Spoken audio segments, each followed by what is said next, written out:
Rapide vidéo pour expliquer comment valider, affecter un paiement à plusieurs parents. On va utiliser l'exemple de deux parents, du moins deux profils clients différents. Ce qu'on va faire, c'est qu'on va affecter ces deux paiements. On va valider ces deux paiements qui concernent deux profils clients. Alors déjà, depuis le commentaire, on sait que le paiement a été fait dans un fichier de 1291 et 50 centimes le 2 mai. On se rend dans les transactions le 2 mai. Là, je suis le 2 mai et je peux voir les 1291,50 ici. Ce que je vais faire, c'est que je vais sélectionner. Déjà, je vais classer l'opération. Pour classer l'opération, on clique ici. Là, l'opération est déjà classée. Je l'avais déjà fait. Donc, ce que je vais faire pour classer, je vais cliquer ici.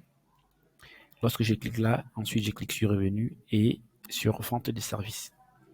Une fois que c'est fait, l'opération, il y a cette petite case qui s'affiche. On clique dessus.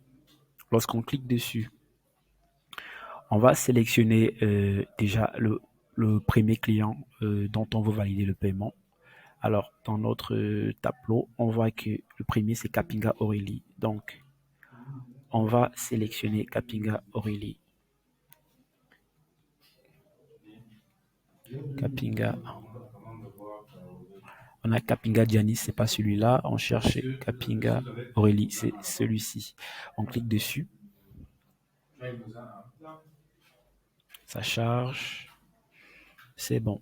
Lorsque c'est chargé, on a les différents paiements en attente pour ce parent. Ce qu'on va faire, c'est qu'on va choisir celui qui correspond à la bonne date. Et on se rend dans les transactions et on va choisir Kapinga. En fait, on va choisir le même client et identifier le paiement à valider.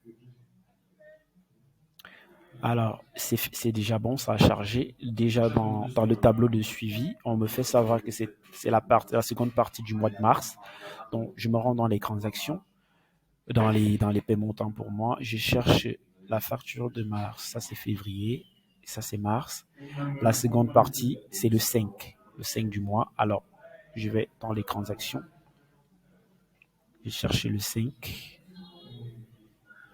Voilà, le 5 mars est là. C'était déjà couché. Alors, je coche, c'est bon. Une fois que c'est coché, je vais valider ici. Ça veut dire que cette opération, j'ai fini avec le premier client. Ensuite, il reste 682 € sur ce paiement. J'entre une fois de plus dans la liste des clients et je vais choisir le second. Janice, Kapinga Janice. Je clique dessus et je fais le même procédé. Je vais chercher le paiement pour Janice qui correspond à la seconde partie de mars, tout simplement. Je peux faire une recherche. Kapinga Janice. Alors, ensuite, je fais la recherche. Kapinga Janice, mars. Je vois la seconde partie de mars, c'est le 29, ça correspond au 29. Je vais aller dans les transactions. Je vais choisir Janice, c'est déjà fait. Ça charge. Je cherche le 29 mars. 29 mars. 682. 682. Le 29. Voilà. 29 mars 682. Je clique dessus. Alors, je clique dessus et puis je valide. Voilà.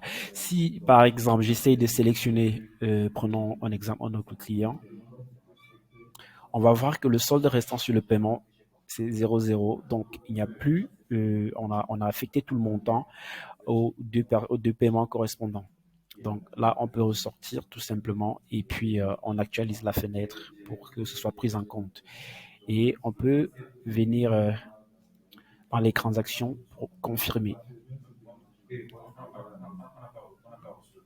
Alors, je peux sélectionner la période de mars pour voir les deux paiements. Là, voilà, on est en mars. On peut voir Kapinga mars. On voit que ça a été validé, le 5. Et le second, on peut voir qu'il est également validé le 29 ici. C'est bon. Merci.